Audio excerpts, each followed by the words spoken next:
قابل احترام بزرگوں بھائیوں، اللہ سبحانہ و تعالی نے اس کائنات کو اپنی قدرت سے بنایا۔ اس ساری کائنات میں انسان کو اشرف المخلوق بنایا۔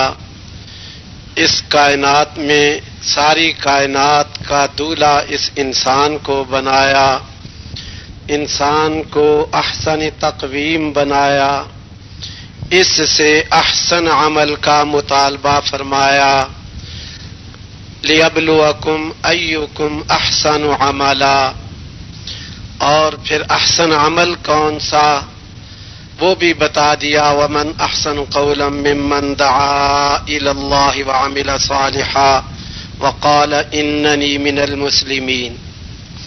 انسان احسن تقویم ہے، اس سے احسن عمل، حسین عمل کا مطالبہ ہے، اور دعوت کے بول حسین ترین بول ہیں۔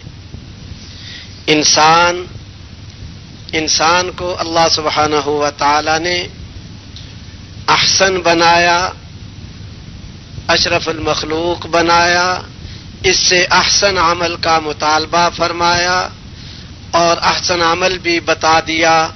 دعوت کے بول حسین ترین بول ہیں۔ ان دعوت کے کلمات کے لیے، دعوت اللہ کے لیے اللہ سبحانہ و تعالی نے انبیاء علیہم السلام مبعوث فرمائے۔ سارے انبیاء علیہم السلام ساری انسانیت کو اللہ جل جلالہ کی طرف بلانے والے، اللہ سبحانہ و تعالی کا تعارف کرانے والے، اللہ سبحانہ و تعالی کی وحدانیت کی طرف دعوت دینے والے بنا کے بھیجے گئے۔ نوح علیہ السلام نے عرض کیا، دعوت قومی لیلا و نہارا۔ محمد الرسول اللہ صلی اللہ علیہ وسلم کے بارے میں ارشاد فرمایا، ادع الی سبیل ربک، کہیں فرمایا انا ارسلناک شاہدا و مبشرا و نذیرا و داعیا الی اللہ۔ تو سیدنا نوح علیہ السلام بھی دعوت دینے والے، آخری نبی تک سارے انبیاء علیہ السلام دین کی دعوت کو لے کے دنیا میں آئے۔ پہلے ترتیب یہ رہی، ایک نبی دنیا سے جاتا تو انبیاء علیہ السلام والا کام دوسرے نبی کی طرف منتقل ہو جاتا۔ اس طرح ایک نبی سے دوسرے نبی کی طرف یہ کام منتقل ہوتا رہا۔ اذا خلق نبی خلق آخر، حدیث شریف میں ہے، ایک نبی کا جب جانا ہو گیا، دنیا سے روانگی ہوئی، اللہ جل جلالہ نے دوسرا نبی بھیج دیا۔ ابراہیم علیہ السلام گئے، ان کے بیٹے اسحاق علیہ السلام، وہ گئے ان کے بیٹے یعقوب، وہ گئے ان کے آگے 12 بیٹے، اور 12 بیٹے بنی اسرائیل کہلائے، اور ہر بیٹے کی اولاد میں ایک قبیلہ بنا، اور ہر قبیلے میں نبی ہی نبی، نبی ہی نبی۔ ثم ارسلنا رسولنا تترا، اللہ نے اتنے نبی بھیجے۔ سب سے اخیر میں امام الانبیاء حبیب خدا حضرت محمد مصطفیٰ صلی اللہ علیہ وسلم کو مبعوث فرمایا۔ آپ کے بعد یہ انبیاء علیہ السلام والی محنت، انبیاء علیہ السلام والی دعوت کا کام اس امت کی طرف منتقل کر دیا گیا۔ یہ امت ہے تو امت، لیکن سعادت مندی اس کی کتنی، خوش بختی کتنی، ہو کر امت مکلف کر دی گئی نبیوں کے کام کی، مبعوث کر دی گئی نبیوں کے کام کے لیے۔ یہ اس امت کی شرافت کی بہت بڑی بات ہے، انتہا ہے۔ یہ امت بہت بہت شرافتوں والی، اس کو اللہ پاک نے بہت ہی نوازا۔ ابھی یہ امت پیدا نہیں ہوئی، اللہ سبحانہ و تعالی سیدنا عیسیٰ علیہ السلام کی طرف وہی بھیج رہے، انی باعث بعدک امہ، کہ میں تیرے بعد ایک امت مبعوث کرنے والا ہوں۔ جناب رسول پاک صلی اللہ علیہ وسلم کا ارشاد گرامی، بعثتم میسرین، تم آسانیاں کرنے والے مبعوث ہوئے ہو، تمہیں مبعوث کیا گیا ہے۔ ربعی ابن عامر رضی اللہ عنہ کسریٰ کے دربار میں کہتے ہیں، اللہ ابتعثنا، اللہ سبحانہ و تعالی نے ہمیں مبعوث کیا ہے۔ لشکر تو بھیجا تھا حضرت عمر رضی اللہ عنہ نے، یہ نہیں کہا کہ حضرت عمر نے بھیجا یہ نہیں کہا کہ حضور رسول پاک صلی اللہ علیہ وسلم نے ہمیں بھیجا ہے، بلکہ براہ راست اللہ پاک کی طرف نسبت کر کے فرمایا اللہ ابتعثنا، ہمیں تو اللہ پاک نے مبعوث کیا ہے۔ انہوں نے پوچھا تھا تمہارے ان شہروں میں آنے کا مقصد کیا ہے، تم کس لیے آئے؟ تو پہلے آنے کا مقصد نہیں بتایا، پہلے بات صاف فرمائی کہ ہم آئے نہیں ہیں، ہم بھیجے گئے ہیں، ہم مبعوث ہوئے ہیں، ہم خود سے نہیں آئے ہیں۔ کس لیے آئے؟ کہ لوگوں کو بندوں کی غلامی سے نکال کر اللہ پاک کی غلامی میں لے آئیں، دینوں کے ظلم اور ستم سے نکال کر اسلام کے عدل میں لے آئیں، دنیا کی تنگیوں سے نکال کر اس کی وسعتوں میں لے جائیں۔ یہ اللہ سبحانہ و تعالی نے ہمیں مبعوث فرمایا ہے۔ تو یہ امت پوری کی پوری اقوام عالم کی طرف مبعوث فرما دی گئی ہے، اور اس امت کی فضیلتیں پہلے نبیوں پہ، سیدنا داؤد علیہ السلام پہ اللہ پاک نے وحی بھیجی۔ پہلے تو رسول پاک صلی اللہ علیہ وسلم کی شان میں کلمات فرمائے کہ ایک نبی بھیجنے والا ہوں جو مجھے ناراض نہیں کریں گے، میں اس سے ناراض نہیں ہوں گا، نہ وہ مجھے ناراض کرے گا نہ میں اس سے ناراض ہوں گا، اور بہت ساری فضائل بتاتے بتاتے اخیر میں آپ کی امت کا بیان فرمایا۔ اللہ پاک نے سیدنا داؤد علیہ السلام پر وحی بھیجی، وَأُمَّتُهُ مَرْحُومَةٌ، اس نبی کی امت وہ امت مرحومہ ہوگی جس پہ رحم کیا گیا ہے۔ میں نے ان کو فرضت علیہم الفرائض مثل ما افترضت علی الانبیاء، میں نے ان کو وہ فرائض دیے جو انبیاء علیہ السلام کو دیے۔ ہوگی امت، لیکن فرائض اس امت کے وہ فرائض ہوں گے جو انبیاء علیہ السلام کو دیے۔ وَأَعْطَيْتُهُمْ نَوَافِلَ، میں نے ان کو وہ نوافل دیے مثل ما آتیت الانبیاء، مثل اس کے جو انبیاء علیہ السلام کو دیے، یعنی انبیاء علیہ السلام کی طرح کے نوافل دیے۔ اگلے جملے میں تو اللہ سبحانہ و تعالی نے حد ہی کر دی، کیا فرما دیا؟ حتی یأتونی یوم القیامہ، حتیٰ کہ وہ قیامت کے دن آئیں گے، وَنُورُهُمْ مِثْلَ نُورِ الْأَنْبِيَاءِ، ان کا نور انبیاء علیہ السلام کے نور کے مشابہ ہوگا، ان جیسا ہوگا۔ اب خوشخبری حاصل کرو، خوشخبری حاصل کرو کہ اللہ پاک نے نبیوں والے فرائض دیے، خوشخبری حاصل کرو اور ساری امت کو خوشخبریاں سناؤ کہ اللہ پاک نے تمہیں نبیوں والے فرائض دیے، نبیوں والے نوافل دیے، اور خوشخبری حاصل کرو اور خوشخبریاں سناؤ کہ اللہ پاک نے اتنا اعزاز فرمایا اس امت کا کہ قیامت کے دن جب یہ امتی آئیں گے ان کا نور انبیاء علیہ السلام کے نور کے مانند ہوگا، ان کے نور جیسا ہوگا۔ آپ بھی سارے خوشخبری حاصل کرو اور جا کے گھر گھر در در ایک ایک شہر اقلیم در اقلیم جا کے اس امت کو خوشخبریاں سناؤ کہ یہ امت آپ سب کو اللہ پاک نے مبعوث فرمایا ہے۔ دیکھو جو مبعوث ہوتا ہے باعث کی قوت مبعوث کے ساتھ ہوا کرتی ہے، اور باعث کی ہر وقت نظریں مبعوث پہ لگی رہتی ہیں۔ آپ کسی کو بھیجو، مبعوث کہتے ہیں جس کو بھیجا گیا ہو، آپ کسی کو کسی کام سے بھیجو تو آپ کی نظر لگی رہے گی، دیکھو وہ کیا جواب لاتا ہے۔ اسی لیے ادب یہ ہے کہ جب کوئی ہمیں کسی کام کے لیے بھیجے تو جو بھی ترتیب ہو واپس جا کر بھیجنے والے کو حالات سنانے چاہیے، کیونکہ بھیجنے والے کی نظر لگی ہوئی ہوتی ہے آپ نے وہ کام کر دیا یا نہیں کر دیا۔ ایک آدمی نے لفافہ دیا ڈاک میں کہ یہ ڈاک میں ڈال دو، جا کے اس بزرگ کو، اس آدمی کو بتانا چاہیے کہ ہاں میں نے ڈال دیا، تاکہ اس کو تسلی ہو جائے، کیونکہ اس کو انتظار لگا رہے گا۔ کوئی پیغام دینا ہو، پیغام پہنچا کے واپس آ کے بتانا چاہیے کہ میں نے یہ پیغام پہنچا دیا، اور اگلے نے اس پیغام کو لیا یا نہ لیا، کیا جواب دیا، کیا کہا۔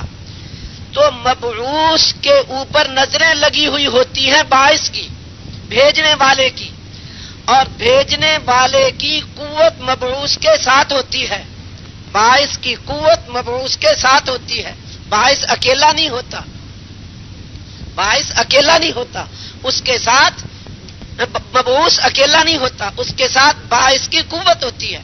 اللہ سبحانہ و تعالی نے سیدنا موسیٰ علیہ السلام اور ہارون علیہ السلام کو جب بھیجا تو ساتھ ہی کہا میں بھیج ہی نہیں رہا، میں بھی ساتھ ہی ہوں تمہارے، اننی معکما، سن بھی رہا دیکھ بھی رہا، سن بھی رہا دیکھ بھی رہا۔ تو اس لیے خوشخبری حاصل کرو اور خوشخبریاں سناؤ کہ تم سارے کے سارے رسول پاک صلی اللہ علیہ وسلم کی نیابت میں اقوام عالم کی طرف مبعوث ہو، بھیجے گئے ہو۔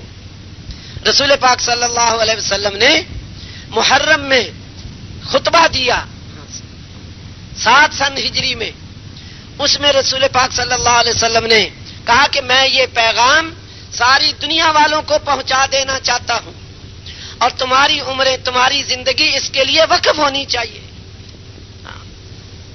یہ امت مرحومہ بہت مبارک امت ہے، اس کو انبیاء علیہ السلام والے فرائض دیے گئے، انبیاء علیہ السلام والے نوافل دیے گئے۔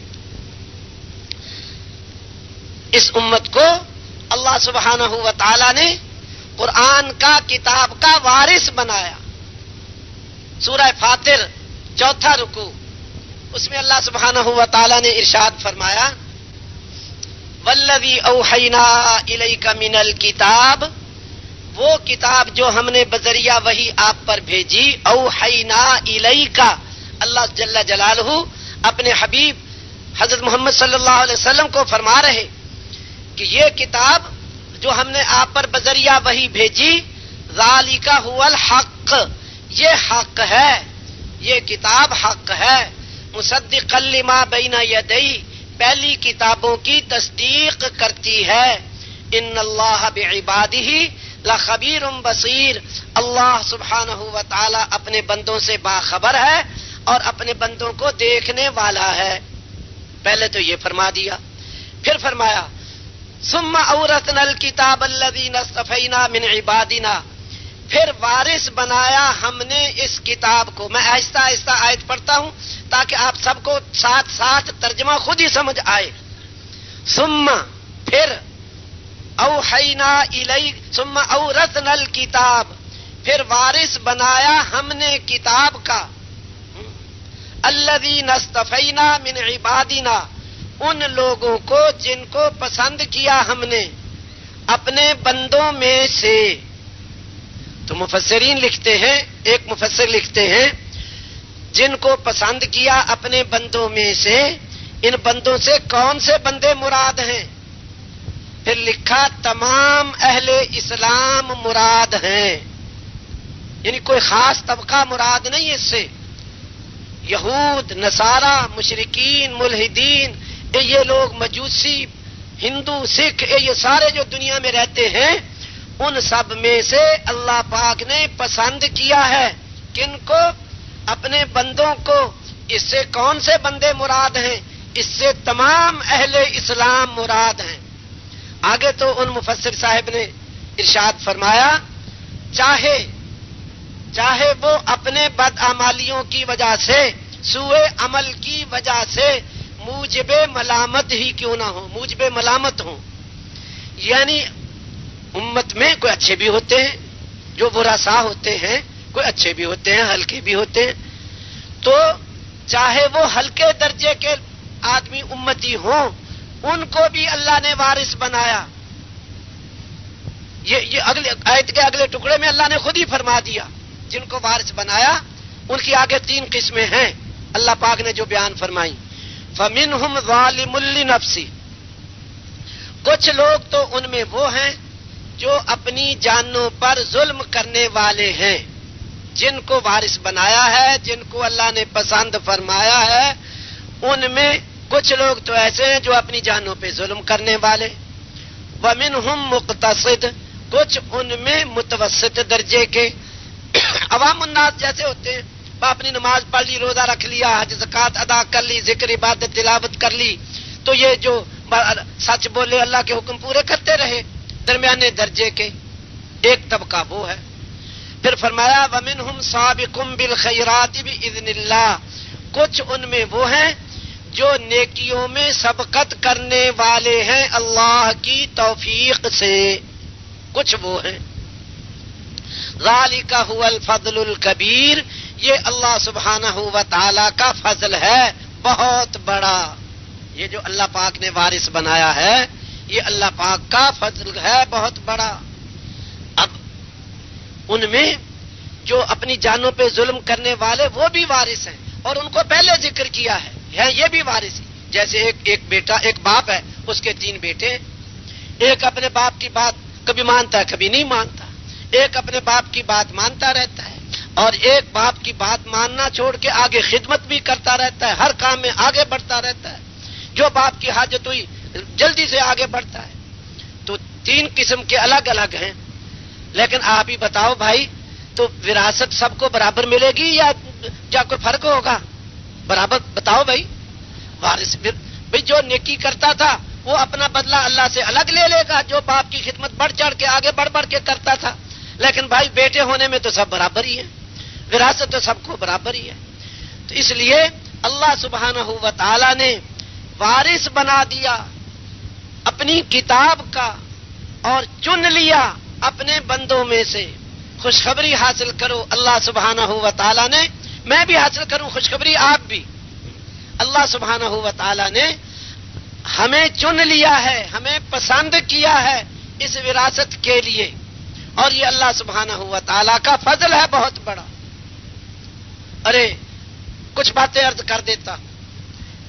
اس نیابت نبی پاک صلی اللہ علیہ وسلم کا نائب بن کر اس وراثت کو لے کے گھر گھر پھرنا, نبی کی نیابت میں ایک ایک امتی کے پاس جا کر اس کو اللہ پاک کے حکموں پر چلنے کے لیے تیار کرنا, اس پہ کیا ملے گا؟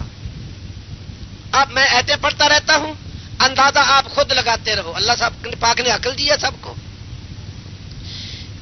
ایک بادشاہ تھا, اس نے خدائی دعویٰ کر دیا, جو اس کو رب نہیں مانتا تھا اس کو سزا دیتا تھا. کچھ رئیسوں کے لڑکے تھے, مالداروں کے 6-7 لڑکے نوجوان, انہوں نے سوچا کہ اگر تو ہم اس کو رب مانتے ہیں تو فتنے میں مبتلا ہو جائیں گے, مصیبت میں آخرت بگڑ گئی, اور اگر رب نہیں مانتے ہیں تو یہ سزا دیتا ہے, دنیا میں پھر مشکلات آتی ہیں, تو پھر کیا کریں؟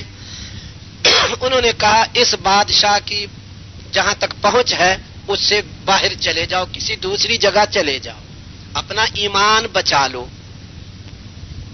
ہدایت والے تھے, ایمان والے تھے, اپنا ایمان بچا کے نکل گئے. چلتے چلتے آگے جا کے ایک غار میں جا کے سو گئے. اللہ پاک نے 309 سال تک ان کو سلا دیا, اور ان نوجوانوں کا یہ عمل ایمان بچا کے نکل جانا اللہ سبحانہ و تعالی کو اتنا پسند آیا.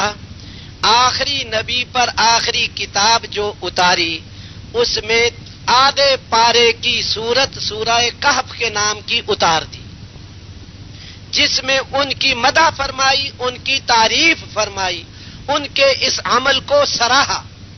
اللہ پاک ان نوجوانوں سے اتنا خوش ہوا, اور رسول پاک صلی اللہ علیہ وسلم نے ہر جمعہ سورہ کہف پڑھنے کی ترغیب فرما دی کہ ان کا قصہ پڑھا کرو اور ان کو یاد کیا کرو, اپنے ایمان کو تازہ کیا کرو. اب سوچنے والی بات یہ ہے کہ وہ اپنا ایمان بچانے کے لیے نکلے تھے, ساری دنیا کا ایمان بچانے کے لیے نہیں نکلے تھے. اگر ساری دنیا کا ایمان بچانے کے لیے نکلتے تو پھر غار میں کیوں جاتے؟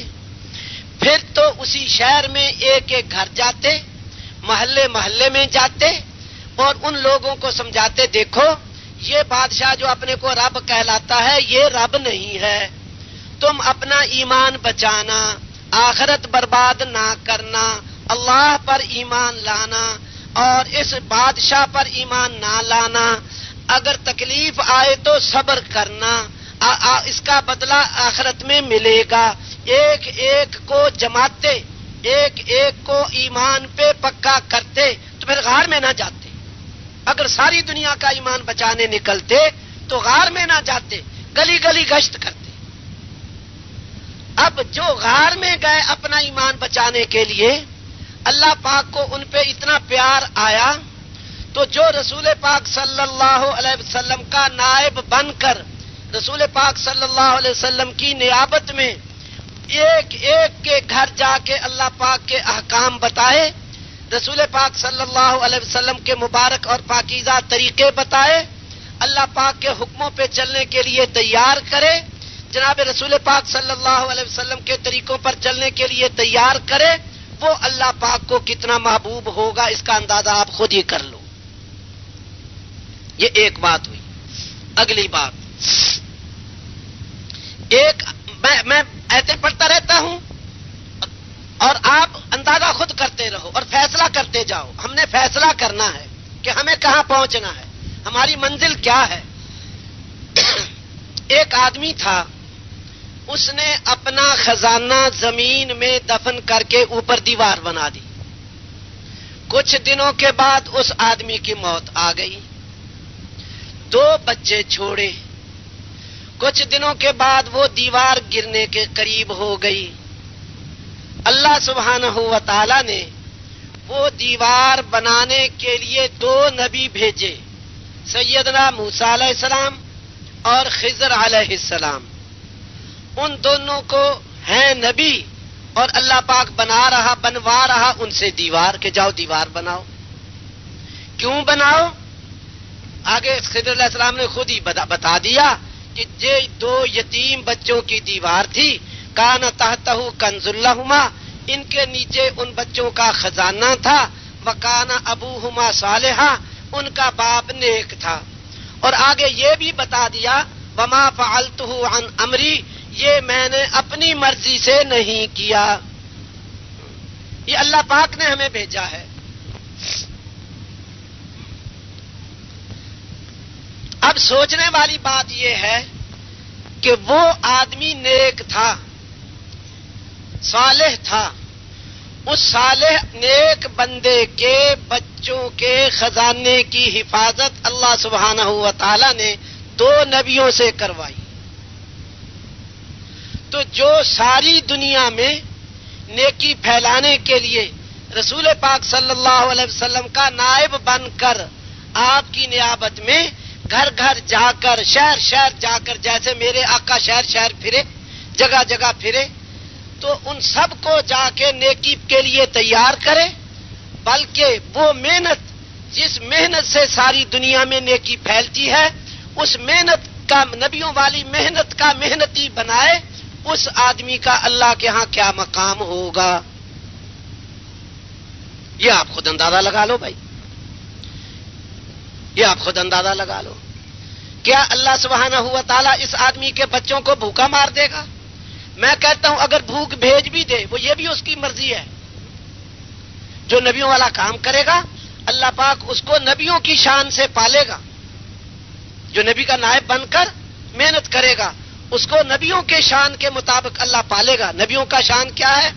نبیوں کو اللہ کیسے پالتا تھا؟ کبھی کھانے کو دیتا تھا، کبھی نہیں دیتا تھا، کبھی بھوک بھیج دیتا تھا، کبھی کھانا دے دیتا تھا۔ لیکن یہ بھوک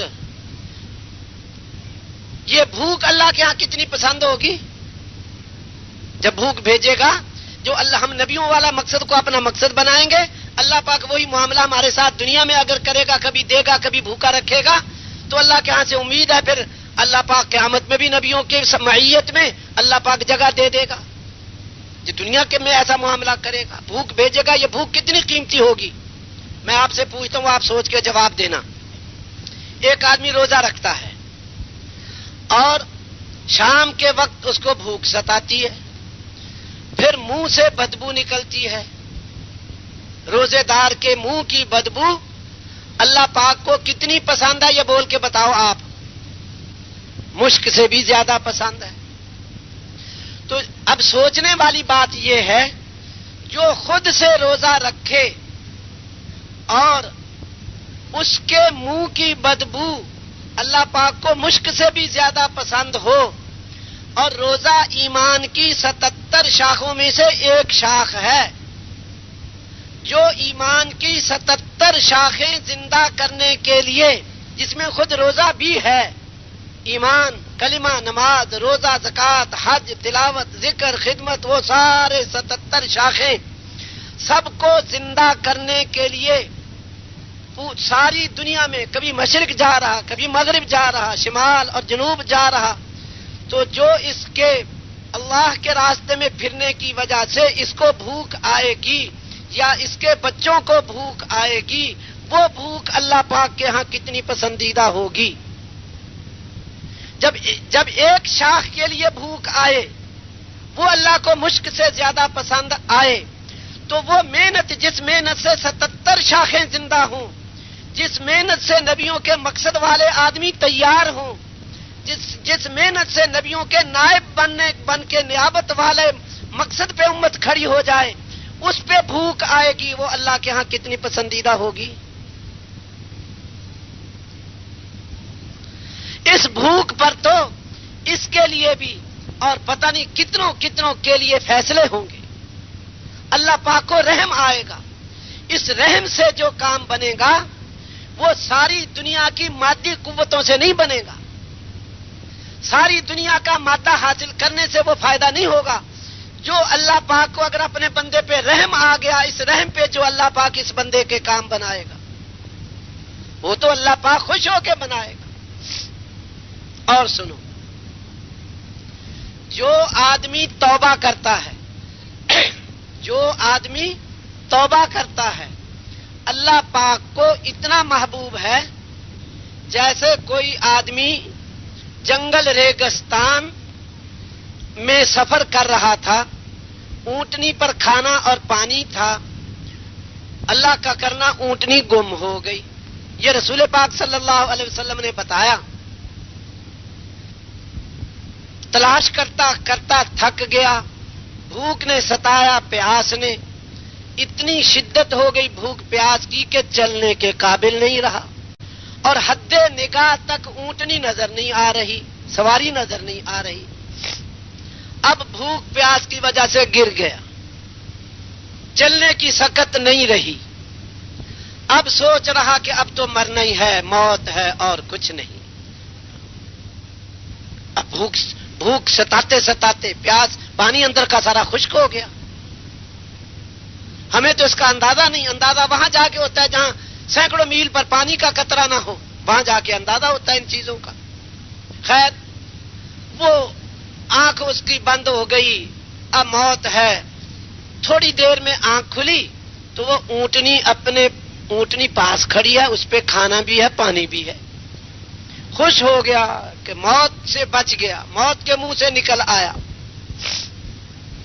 خوشی میں کہنا تو یہ تھا کہ اے اللہ تو میرا رب اور میں تیرا بندہ، کہنا تو یہ تھا، لیکن خوشی دل، دماغ، روح پر اتنی غالب ہوئی کہ کہنے لگا اے اللہ میں تیرا رب اور تو میرا بندہ۔ اتنا خوش ہوا، اتنا خوش ہوا۔ ہاں جناب رسالت میں آپ صلی اللہ علیہ وسلم ارشاد فرماتے ہیں کہ جب بندہ توبہ کرتا ہے تو اللہ سبحانہ و تعالی اس بندے پر اس آدمی سے بھی زیادہ خوش ہوتا ہے۔ اب سوچنے والی بات یہ ہے، جو ایک آدمی اکیلا توبہ کرتا ہے تو اس پہ اللہ اتنا خوش ہوتا ہے، جو نبی صلی اللہ علیہ وسلم کی نیابت میں پوری امت کے گھر گھر جا کے ایک ایک آدمی کو توبہ کراتا ہے، ایک ایک آدمی کو اللہ پاک کے حکموں پہ چلنے کے لیے تیار کرتا ہے، اور بلکہ اس سے اگلی بات وہ محنت کرتا ہے جس سے ایک مجموعہ تیار ہو۔ اصل میں ہمیں رسول پاک صلی اللہ علیہ وسلم کی تابعیت میں ہر شخص کو ایک مجموعہ تیار کرنا چاہیے۔ جیسے جناب رسول پاک صلی اللہ علیہ وسلم نے دنیا میں زندگی گزاری، 1,24,000 انسان اپنے مقصد پہ کھڑے کیے جو نبیوں والے کام پہ تھے، اپنے نائب بنائے، جو آپ کے وفات کے بعد، وصال کے بعد ساری دنیا میں دین کی محنت اس کا نظام چالو کریں، ایسا مجموعہ تیار کیا۔ تو ہمیں اللہ سبحانہ و تعالی نے رسول پاک صلی اللہ علیہ وسلم کے اتباع کا حکم دیا، آپ کی اطاعت کا حکم دیا، اطیعوا اللہ و اطیعوا الرسول۔ نبی امی کی اتباع کرو، تو اس کا حکم دیا۔ تو اس کا مطلب یہ ہوا کہ ہر آدمی اپنی زندگی میں ایسا مجموعہ تیار کرے جو رسول پاک صلی اللہ علیہ وسلم کی نیابت میں مشرق مغرب شمال جنوب ہر طرف چل کر اللہ پاک کے احکام کو زندہ کرنے کے لیے پوری قربانی کرنے والا ہو، جیسے صحابہ نے کیا۔ تو وہ آدمی جو اکیلا توبہ کرے اس پہ اللہ پاک اتنا خوش ہو، اور جو رسول پاک صلی اللہ علیہ وسلم کی نیابت میں گھر گھر جا کر رسول پاک صلی اللہ علیہ وسلم کی محنت والے آدمی تیار کرے، اس آدمی پہ اللہ پاک کتنا خوش ہوگا۔ اور سنو، اللہ سبحانہ و تعالی نے سورہ یاسین شریف میں ایک واقعہ بتایا، جو ہوا بتایا۔ وَاضْرِبْ لَهُمْ مَثَلًا أَصْحَابَ الْقَرْيَةِ إِذْ جَاءَهَا الْمُرْسَلُونَ، ان لوگوں کو اس بستی والوں کا قصہ سناؤ جب ان کے پاس مرسلین آئے۔ ہم نے 2 بھیجے۔ اب پوری آیتیں بھی پڑھتا جاؤں، ترجمہ کروں، بہت وقت لگے گا، میں خلاصہ بتا دیتا ہوں۔ اللہ پاک کہتے ہیں ہم نے 2 بھیجے، انہوں نے جھٹلا دیا۔ فعززنا بثالث، ہم نے 3 بھیجے، انہوں نے ان کو بھی جھٹلا دیا۔ تو بستی کے کنارے پر ایک آدمی تھا جس کا نام مفسرین حبیب نجار لکھتے ہیں۔ نجار کہتے ہیں بڑھئی کو، لکڑی کا کام کرنے والا، ترخان، 4 پائیاں بنا دی لکڑی کے کام کرنے والا۔ وہ مسلمان ہو گیا ان نبیوں کی بات پر، یہ بستی کے کنارے رہتا تھا۔ انبیاء علیہ السلام پھر آگے بستی میں آئے، آ کے دعوت دی، قوم نے جھٹلا دیا۔ اس حبیب نجار کو پتا چلا کہ میری قوم نے ان کو نہیں مانا، تو دوڑتا ہوا آیا۔ وجاء من اقصى المدينة رجل يسعى قال يا قوم اتبعوا المرسلين اتبعوا من لا يسألكم اجرا وهم مهتدون۔ بستی کے کنارے سے آدمی دوڑتا ہوا آیا، کہنے لگا اے میری قوم، ان بھیجے ہوں کا اتباع کر لو جو تم سے مانگتے کچھ نہیں، ہدایت پر ہیں اور نہ کوئی مزدوری مانگتے ہیں اور خود بھی ہدایت پہ ہیں۔ آگے اپنا بھی اعلان کر دیا کہ میں کیوں ان کا اتباع نہ کروں، وما لی لا اعبد الذی فطرنی والیہ ترجعون، میں ان کا اتباع کیوں نہ کروں، جس نے مجھے پیدا کیا اسی کے پاس جاؤ گے، اس کو چھوڑ کے اوروں کو الہ بناؤں تو پھر تو میں بڑا گمراہ ہو جاؤں گا۔ خیر، لمبا بیان کیا۔ قوم نے اس آدمی کو، حبیب نجار کو قتل کر دیا، شہید کر دیا۔ تو آگے قرآن پاک کیا کہتا ہے؟ قیل ادخل الجنہ، کہا گیا کہ جنت میں داخل ہو جا۔ قال یا لیت قومی یعلمون، کہنے لگا ہے کاش میری قوم جان لے، بما غفر لی ربی وجعلنی من المکرمین، اللہ نے مجھے بخش دیا، میرا بڑا اعزاز و اکرام کیا۔ اب سوچنے والی بات یہ ہے، یہ نبی نہیں ہے، نبیوں کا نائب بن کر ساری دنیا میں دین پھیلانا یہ اس کے سامنے نہیں، اپنی قوم کو کہہ رہا، اسی قوم کی طرح نبی بھیجے گئے تھے، نبیوں کی تائید میں اس نے کلمات کہے۔ اللہ سبحانہ و تعالی کو اس کے کہے ہوئے کلمات اتنے پسند آئے کہ آخری نبی پر آخری کتاب، اس کا دل سورہ یاسین، اس میں اس حبیب نجار کے کلمات کا ذکر کر دیا تاکہ قیامت تک لوگ پڑھتے رہیں۔ اور رسول پاک صلی اللہ علیہ وسلم نے ہر روز سورہ یاسین شریف صبح کو پڑھنے کی ترغیب دے دی کہ روز پڑھا کرو اور یاد کیا کرو کیسے اس اللہ کے بندے نے انبیاء کی تائید کی تھی اور کیسے پھر اللہ پاک نے ان کا اعزاز کیا، ان کو مکرم و محترم بنایا، ان کو جنت میں، اس کو حبیب نجار کو کیسے جنت میں داخل کر دیا۔ اور سنو،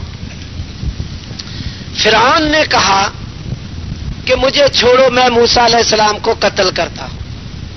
قال فرعون ذرونی اقتل موسیٰ ولیدع ربہ انی اخاف ان یبدل دینکم او ان یظہر فی الارض الفساد، میرا خیال ہے کہ یہ دین بدل دے گا، تمہارا فساد مچائے گا، اس لیے چھوڑو، کہ میں موسیٰ علیہ السلام کو قتل کرتا ہوں. یہ فرعون نے کہے کلمات. تو آگے فرعونی قوم کا ایک آدمی تھا، ایمان اس کا کمزور تھا، ایمان چھپایا ہوا تھا، وہ بھی اس مجلس میں بیٹھا تھا. ایمان تو آخری ایمان ہی ہے. اب ایمان چمک پڑا، روشن ہو گیا، کہنے لگا، بول پڑا، اپنی ایمان چھپ سکا. تو قرآن پاک نے تو اس کے بیان اس نے کیا کہا، تقریباً 2 رکوعوں کے اندر اس کا بیان کیا، ایک ورقہ خرچ کر دیا. میں اس میں بیچ بیچ میں کچھ آیتیں پڑھ دیتا ہوں، اب سارے آیتیں بھی پڑھوں اور ترجمہ بھی کروں، بہت وقت لگے گا. وقال رجل مؤمن من آل فرعون یکتم ایمانہ، ایک مرد جو آل فرعون کا آدمی تھا، ایمان چھپایا تھا، کہنے لگا، اتقتلون رجلا ان یقول ربی اللہ، کیا تم اس آدمی کو قتل کرتے ہو جو کہتا ہے میرا رب اللہ ہے؟ وقد جاءکم بالبینات، اور تمہارے پاس نشانیاں اور معجزے بھی لایا ہے، اس کو قتل کرتے ہو اس جرم پہ وہ کہتا ہے میرا رب اللہ ہے. آگے چل کے کہتا ہے، یا قوم لکم الملک اليوم ظاہرین فی الارض، اے قوم آج تمہارے پاس ملک اور غلبہ ہے. فمن ینصرنا من بأس اللہ ان جاءنا، اگر اللہ کا عذاب آ گیا تو پھر کون بچائے گا؟ آگے چل کے کہتا ہے، یا قوم انی اخاف علیکم مثل یوم الاحزاب، اے میری قوم جیسے احزاب والوں پہ عذاب آیا تھا مجھے ڈر ہے کہ تمہارے اوپر بھی ایسا عذاب نہ آ جائے. آگے چل کے کہتا ہے، یا قوم انی اخاف علیکم یوم التناد، اے قوم میں ڈرتا ہوں جس دن چیخ پکار ہوگی، اس دن کیا بنے گا؟ آگے چل کے کہتا ہے، یا قوم اتبعونی اہدکم سبیل الرشاد، اے میری قوم میری بات مان لو، میں تمہیں ہدایت کی بات کہتا ہوں. آگے چل کے کہتا ہے، یا قوم مالی ادعوکم الی النجات وتدعوننی الی النار، اے میری قوم میں تمہیں نجات کی طرف بلاتا ہوں، تم آگ کی طرف بلاتے ہو. آگے چل کے کہتا ہے، یا قوم انما هذه الحیات الدنیا متاع وان الآخرۃ ہی دار القرار، اے میری قوم یہ دنیا کی زندگی تھوڑے دنوں کی ہے، تھوڑی منفعت، تھوڑا نفع، اور آخرت ہے دار القرار. اللہ اکبر. اب سن لو، اللہ سبحانہ و تعالی اس مرد مومن کا جس نے ایمان چھپایا تھا، فرعونی قوم کا آدمی تھا، نبی نہیں، نبیوں کی اولاد یعنی بنی اسرائیل کا آدمی نہیں، بس صرف نبی کی تائید میں کلمات کہتا ہے. اللہ پاک کو وہ پسند آئے کلمات کہ آخری نبی پر آخری کتاب اتاری، اس میں سورہ مومن آدھے پارے کی صورت اس قبطی قوم کے آدمی، فرعونی قوم کے آدمی کے نام کی صورت اتاری، اس میں ایک ورق خرچ کر دیا، اس کا بیان اللہ پاک سنا رہا. کس قدر سعادت کی بات ہے. اور اب سوچنے کی بات یہ ہے، جو نبی کا نائب بن کر رسول پاک صلی اللہ علیہ وسلم والے مقصد کو اپنا مقصد بنا کر گھر گھر پھرے، در در پھرے، ساری دنیا کو اللہ کے حکموں پہ چلنے کے لیے تیار کرے، اور ساری دنیا میں پھر کر اللہ کے احکام کو زندہ کرنے والی محنت کا محنتی بنائے ایک ایک آدمی کو، یہ آدمی اللہ پاک کو کتنا محبوب ہوگا. اور سنو، فیصلے آپ نے کرنے ہیں. فیصلہ تو ہر آدمی اپنا ہی کرے گا، ہر آدمی اپنا خود مکلف ہے. بھائی خود سوچے کہ ٹھکریوں پہ جان لگانی ہے یا نبی کا نائب بن کر ساری دنیا میں پھرے. رسول پاک صلی اللہ علیہ وسلم کی زبان مبارک سے 3 آدمیوں کے صدیق ہونے کی خوشخبری ہے. جیسے 10 آدمیوں کو جنتی ہونے کا ان کا نام لے کر، نام زد کر کے، ویسے تو سارے صحابہ علی العموم جنتی، لیکن 10 کا تو نام لے کر، ابو بکر فی الجنہ، عمر فی الجنہ، عثمان فی الجنہ، علی فی الجنہ، طلحہ زبیر فی الجنہ، سعد سعید فی الجنہ، عبد الرحمن فی الجنہ، ابو عبیدہ فی الجنہ رضی اللہ عنہم اجمعین نام لے کے بتایا. 7 قسم کے آدمی وہ ہیں جن کو اللہ سبحانہ و تعالی اپنے سائے میں یعنی اپنے عرش کے سائے میں جگہ دے گا جس دن اس کے عرش کے سوا کوئی سایہ نہ ہوگا. امام عادل بادشاہ، جو اپنے عدل کے سائے میں لاکھوں کو سلائے وہ اللہ کے عرش کا سایہ کیوں نہ پائے؟ بادشاہوں کو تو بہت موقع ہے. ہاں، سب سے پہلے نمبر پہ اللہ کے نبی نے گنوایا بادشاہوں کو. ہاں، عادل بادشاہ اللہ کے عرش کا سایہ پائے. دوسرے نمبر پر وشاب نشا فی عبادت اللہ، جو اللہ کی عبادت میں جوانی، جس کی جوانی گزرے. اب سوچنا یہ ہے جو اپنی جوانی اللہ کی عبادت میں گزارے اللہ کے عرش کا سایہ پائے، جو نبی کا نائب بن کر خود بھی جوانی اللہ کی عبادت میں گزارے اور گھر گھر جا کر وہ محنت اٹھائے، ہر آدمی کو نیابت کا احساس دلوائے، ہر آدمی کو پوری دنیا میں پھرنے والا بنائے، اس کو اللہ کے عرش کے ساتھ ساتھ اور کیا کچھ ملے گا یہ خود ہی اندازہ لگا.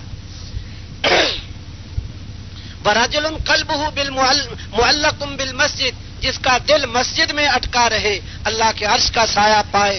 جو ہزاروں لاکھوں پہ محنت کر کے، جس کی محنت سے ہزاروں آدمی تیار ہوں، جن کا دل مسجد میں اٹکا رہا، تو یہ اللہ کے عرش کے سائے کے ساتھ اور کیا پائے گا یہ آپ اندازے خود ہی لگاتے جاؤ، میں اشارے کرتا جاتا ہوں. وَرَجُلَانِ تَحَابَّا فِي اللَّهِ اجتماعا علیہ وتفرقا علیہ، دو مرد جو آپس میں اللہ کے لیے محبت کرتے ہوں، ان کا جمع ہونا بھی اللہ کے لیے، ان کی جدائی بھی اللہ کے لیے، اللہ کے عرش کا سایہ پائیں.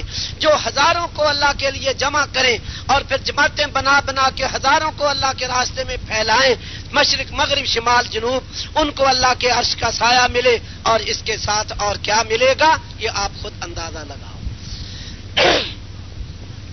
اور وہ آدمی جو دائیں ہاتھ سے صدقہ دے، تصدق بصدقۃ فاخفاها، اس کو مخفی رکھے، حتی لا تعلم شمالہ ما تنفق یمینہ، بائیں ہاتھ کو پتہ نہ چلے کہ دائیں نے کیا دیا، اللہ کے عرش کا سایہ پائے. مخفی صدقہ دینے والا، ایک عمل صدقہ 77 شاخوں میں ایک شاخ صدقہ، وہ مخفی دینے والا اللہ کے عرش کا سایہ پائے.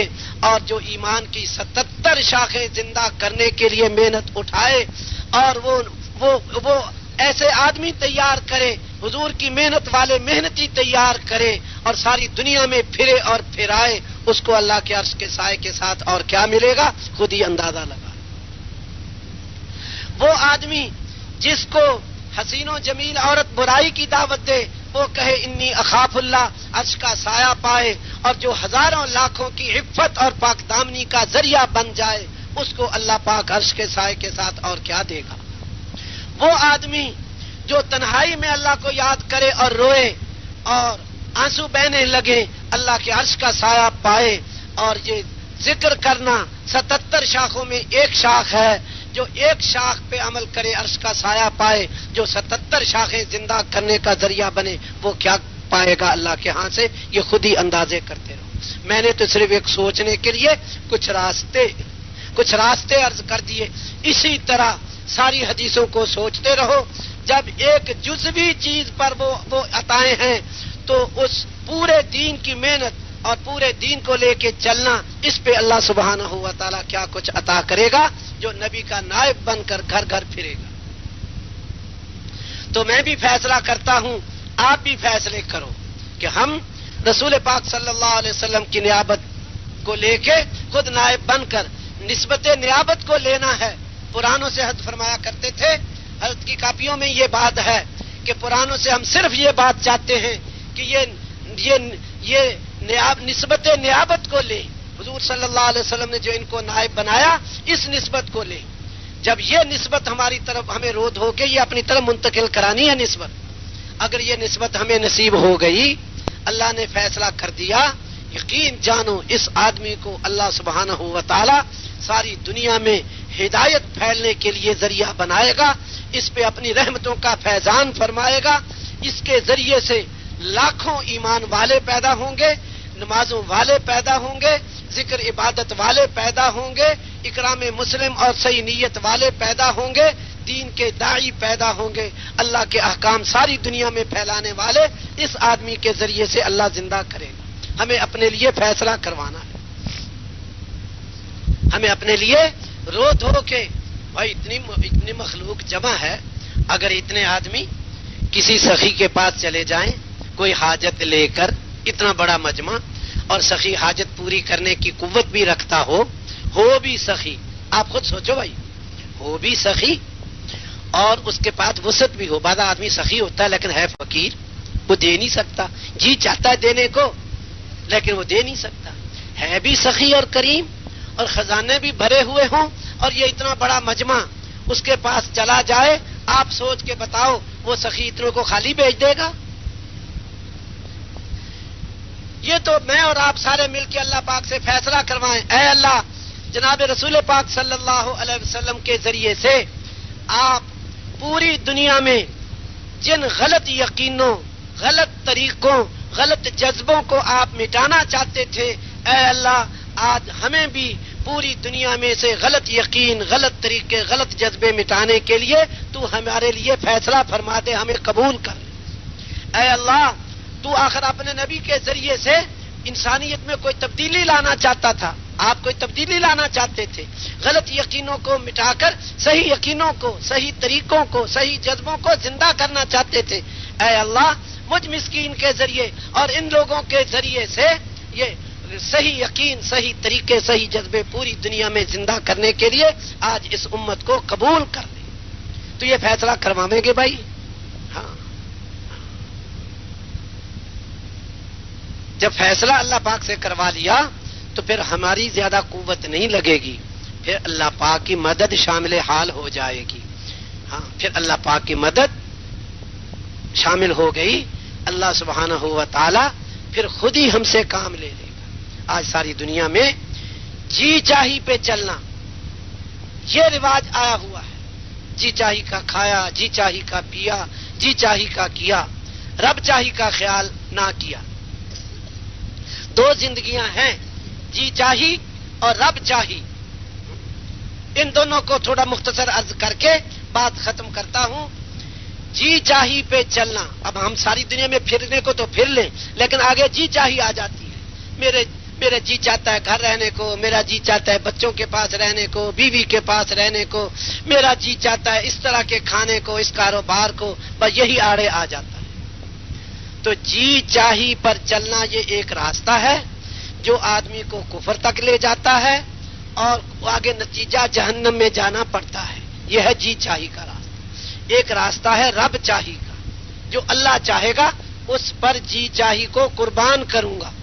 یہ راستہ آدمی کو جنت میں لے جاتا ہے. حضرت کا یہ اہم مضمون تھا، جی چاہی پہ چلنا اور رب چاہی پہ چلنا. جی چاہی پہ چلا سب سے پہلے ابلیس. اب یہ سنتے بھی جائیں اور اپنے لیے فیصلہ بھی کرتے جائیں، ہم دونوں راستوں میں کون سے راستے پہ چلنا ہے، یہ ساتھ ساتھ فیصلہ بھی کرتے جانا ہے. سب سے پہلے جی چاہی پہ چلا ابلیس. اللہ پاک کی چاہت یہ تھی کہ آدم کو سجدہ کرو. اس کا جی چاہا کہ میں اچھا ہوں، میں بہتر ہوں، انا خیر من، میں اس کو سجدہ نہ کروں. چنانچہ رب چاہی کو نہ دیکھا، جی چاہی کو دیکھا. بولو رب چاہی کو نہ دیکھا، جی چاہی کو دیکھا. تو نتیجہ کیا ہوا؟ مردود ہوا، ملعون ہوا، رجیم ہوا، ہمیشہ ہمیشہ کے لیے جہنمی ہوا. نمبر 2، جی چاہی پہ چلا آدم علیہ السلام کا بیٹا قابیل.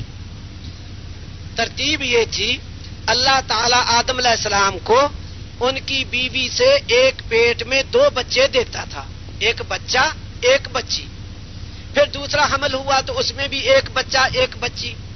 ترتیب اللہ پاک نے یہ بنا دی کہ ایک ہی پیٹ سے جو بچہ بچی پیدا ہوں وہ تو ان کے لیے آپس میں بہن بھائیوں کے احکام، اور جو دوسرے پیٹ میں بچہ بچی پیدا ہو ان کے لیے وہ احکام نہیں تھے. ان کے ساتھ پہلے پیٹ کا بچہ دوسرے پیٹ والی بچی کے ساتھ نکاح ہو، پہلے پیٹ کی بچی دوسرے پیٹ والے بچے کے ساتھ نکاح ہو. ترتیب یہ تھی.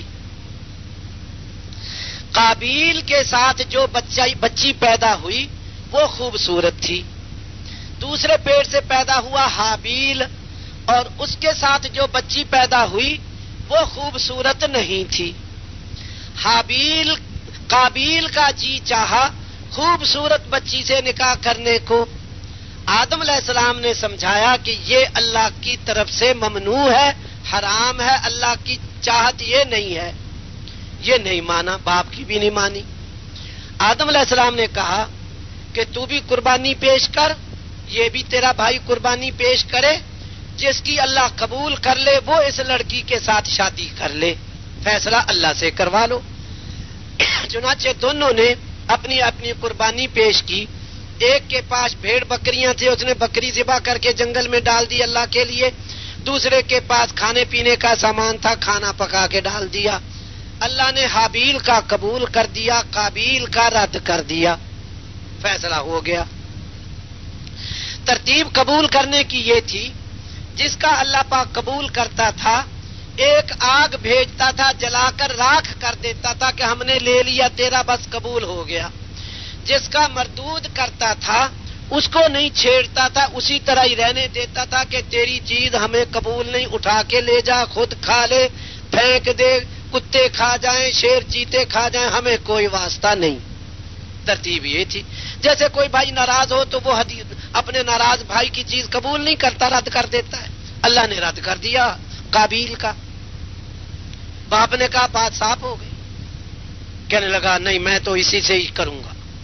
اپنے بھائی کو کہا لأقتلنک، میں تجھے قتل کروں گا۔ حابیل نے کہا بھی مجھے قتل کرنے کا کیا، انما یتقبل اللہ من المتقین، اللہ پاک متقی سے قبول کرتا ہے، اس میں میرا کیا گناہ، قبول اللہ نے نہیں کیا تیرا تو قتل مجھے کرے گا۔ اس نے کہا نہیں میں تو تجھے قتل کروں گا۔ اس نے یہ سوچا کہ جب تک یہ زندہ ہے لڑکی یہ لے جائے گا، اس کو قتل کر دو پھر لڑکی ملے گی۔ بھائی نے کہا لئن بسطت الی یدک لتقتلنی ما انا بباسط یدی الیک لاقتلک انی اخاف اللہ رب العالمین، اگر تو مجھے قتل کرے گا، قتل کرنے کے لیے ہاتھ بڑھائے گا، میں تجھے قتل کرنے کے لیے ہاتھ نہیں بڑھاؤں گا۔ انی اخاف اللہ رب العالمین، میں اللہ رب العالمین سے ڈرتا ہوں۔ تو ہمیں بھی بھائی سبق ملا، دو سبق ملے اسی آیت میں۔ ایک سبق تو یہ ملا چیز ایک ہی ہے، قربانی پیش کرنا، فقربا قربانا، دونوں نے قربانی پیش کی، ایک کی اللہ نے قبول کی دوسرے کی نہیں، ساتھ ضابطہ بتا دیا عمل ایک ہی ہوگا، دو آدمی اس عمل کو کریں گے، ایک کا قبول ہوگا ایک کا نہیں ہوگا، کس کا، جس کے عمل میں تقوی ہوگا، انما یتقبل اللہ من المتقین، جس کے عمل میں تقوی ہوگا اس کا قبول ہو جائے گا، جس کے عمل میں تقوی نہ ہو اس کا قبول نہیں ہوگا۔ تو ہمیں اس آیت سے سبق یہ ملا کہ ہمیں اپنے ہر عمل میں تقوی پیدا کرنا ہے اگر عمل قبول کروانا ہے۔ دوسری آیت میں ہے تمہارے قربانیوں کا گوشت ہم تک نہیں پہنچتا، خون نہیں پہنچتا، ولکن ینالہ التقوی، تقوی پہنچتا ہے۔ بات بالکل صاف ہے۔ میں بھی فیصلہ کروں، آپ بھی فیصلہ کرو کہ ہمیں اپنے اعمال میں تقوی پیدا کرنا ہے، کہ عمل میں اللہ عمل دیکھے گا، رکوع، سجدہ، قومہ، جلسہ سب کچھ موجود، تقوی ہے کہ نہیں، بس تقوی ہے قبول، تقوی نہیں قبول نہیں، بس یہ ضابطہ نکلا۔ ایک تو یہ ہوا، اور اگلا ضابطہ، اگلا یہ نکلا، ہمیں سبق ملا کہ اس بھائی نے کہا میں تجھے قتل کروں گا، یہ کہتا ہے تو مجھے قتل کرنے کے لیے ہاتھ بڑھائے گا، میں تجھے قتل کرنے کے لیے ہاتھ نہیں بڑھاؤں گا۔ کیوں نہیں بڑھاؤں گا بول کے بتاؤ۔ اس نے کیا کہا، انی اخاف اللہ رب العالمین، میں اللہ رب العالمین سے ڈرتا ہوں۔ اب ہمیں بھی یہ سبق ملا، کوئی ہمیں گالی دے ہم کہیں بھائی تو ہمیں گالی دے گا، میں تجھے گالی نہیں دوں گا۔ کیوں بھائی بول کے بتاؤ کیوں نہیں دوں گا؟ انی اخاف اللہ رب العالمین، میں رب العالمین سے ڈرتا ہوں۔ تو مجھ پہ ظلم کرے گا، میں تجھ پہ ظلم نہیں کروں گا۔ کیوں نہیں کروں گا بولو بھائی، کیوں نہیں کروں گا؟ انی اخاف اللہ رب العالمین، میں اللہ رب العالمین سے ڈرتا ہوں۔ خیر اس نے قتل کر دیا، پھر بھی کر دیا، وہ کہتا رہا میں نہیں تیری طرف ہاتھ بڑھاتا۔ تو حضور صلی اللہ علیہ وسلم کا، رسول پاک صلی اللہ علیہ وسلم کا ارشاد ہے کہ اولاد آدم میں جتنے بھی قتل ہوئے، جتنے ہوں گے، سب قاتلوں کے قتل کے گناہ کے برابر قابیل کو گناہ ملے گا، سب کے برابر سزا پائے گا۔ کیوں؟ اس نے بنی آدم میں قتل کا طریقہ جاری کیا. تو یہ اس نے قتل کیوں کیا تھا بولو؟ جی چاہی، من چاہی، جی چاہا خوبصورت عورت سے شادی کرنی ہے، جی چاہی نے برباد کیا اور اتنا بڑا گناہگار بنا دیا. جی چاہی پہ چلا نمرود، جانتا تھا ابراہیم علیہ السلام سچے، ابراہیم علیہ السلام کا رب سچا. ابراہیم علیہ السلام نے کہا میرا رب مشرق سے سورج نکالتا ہے تو مغرب سے نکال.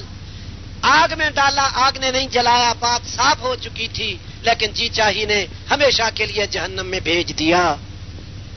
جی چاہی پہ چلی حضرت لوط علیہ السلام کی قوم.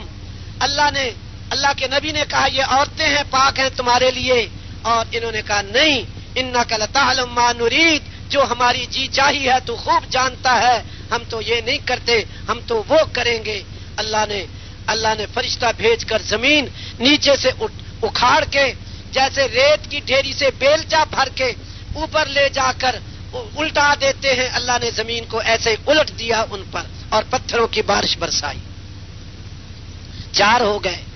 5واں جی چاہی پہ چلا فرعون، 6واں جی چاہی پہ چلا حامان، 7واں جی چاہی پہ چلا قارون. تینوں جانتے تھے کہ موسیٰ علیہ السلام سچے، ان کا رب سچا، کیونکہ وَلَقَدْ آتَيْنَا مُوسَىٰ 9 آیات بینات، اللہ نے بڑے بڑے 9 معجزے دکھائے. ہاتھ کے اندر سے روشنی کا نکلنا، لاٹھی کا سانپ بننا، طوفان کا عذاب، قحط کا عذاب، ٹڈیوں کا عذاب، خون کا عذاب، مینڈکوں کا عذاب اور بڑے بڑے عذاب. جب ایک باری باری بھیجے، ایک عذاب آتا تھا، تنگ ہو جاتے، موسیٰ علیہ السلام کو کہتے عذاب ٹلوا دے، اپنے رب کو کہو عذاب ڈال دے، ہم مان جائیں گے. موسیٰ علیہ السلام دعا مانگتے، عذاب ٹلتا، پھر کفر پہ آتے. جی چاہی پہ چلنے کی وجہ سے یہ غرقاب ہوئے، برباد ہوئے، اور قارون تو زمین میں دھنسا دیا گیا. جی چاہی نے یوں برباد کیے. جی چاہی 7ویں جی چاہی پہ چلے یہود، یعرفونہ کما یعرفون ابناءہم، حضور کو ایسے پہچانتے تھے جیسے اپنے بچوں کو پہچانتے ہیں. اور اللہ پاک کا جب حکم آتا تو یحرفون الکلمہ عن مواضعہ، اور اب جو آیت ہوتی اس کو مٹا کے اس کی جگہ اپنی مرضی کی لکھ لیتے، خود نہیں بدلتے تھے، خود جی چاہی نہ چھوڑتے تھے، اللہ کے حکموں کو بدلاتے تھے، تو مغضوب علیہم بن گئے جن پر اللہ کا غضب ہوا. 9ویں جی چاہی پہ چلنے والے نصارہ جانتے تھے حضرت محمد صلی اللہ علیہ وسلم سچے، اور کیونکہ حضرت عیسیٰ علیہ السلام خوشخبریاں سنا گئے انجیل میں، من بعد اسمہ احمد، کے بعد نبی آئیں گے، اور لیکن جی چاہی نے برباد کیا، ضالین بنے، گمراہ ہوئے. جی چاہی پہ چلے قریش مکہ. ابو جہل جانتا تھا، ابو لہب جانتا تھا حضور سچے، تفصیل میں جانے کا وقت نہیں، لیکن جی چاہی نے برباد کیا. تلک عشرۃ کاملہ، یہ جی چاہی کی وجہ سے جہنم میں گئے. تو ہمیں جی چاہی کے پیچھے نہیں چلنا. رب چاہی بتا کے بات ختم کرتا ہوں. رب چاہی پہ چلنا اور اس کا انجام. رب چاہی پہ چلنے والے سیدنا ابراہیم علیہ السلام، اللہ پاک نے حکم دیا اپنی بیوی بچے کو وہاں چھوڑاؤ جہاں نہ کھانا نہ پانی نہ کوئی زراعت. ابراہیم علیہ السلام، ہاجرہ، اسماعیل علیہ السلام اور ساتھ حضرت جبریل علیہ السلام، وہ راستہ بتانے کو. تقریباً 1500 کلومیٹر، مہینہ سوا مہینہ سفر ایک آنے کا، مہینہ سوا مہینہ سفر واپسی کا، اتنا لمبا سفر ملک شام سے چلایا، اور جہاں بیت اللہ ہے وہاں پہنچایا، اور راستے میں کھانا نہیں، پانی نہیں، کچھ نہیں.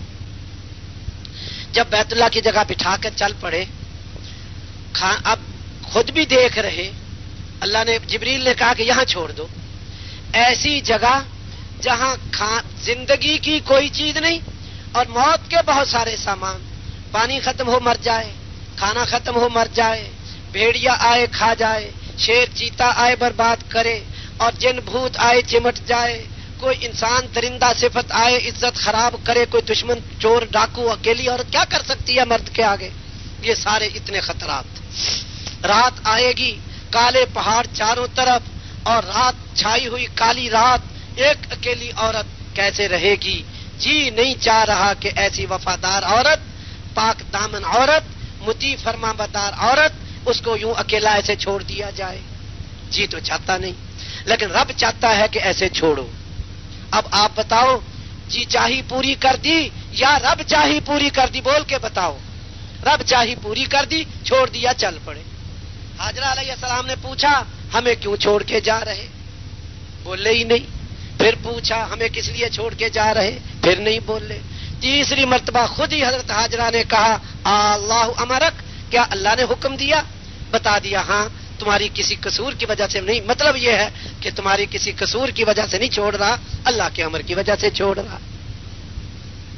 اب عورت اس کا جی نہیں چاہتا یہاں ٹھہرنے کو، سارے منزلیں دیکھ رہی، کھانا نہیں، پانی نہیں، کچھ نہیں.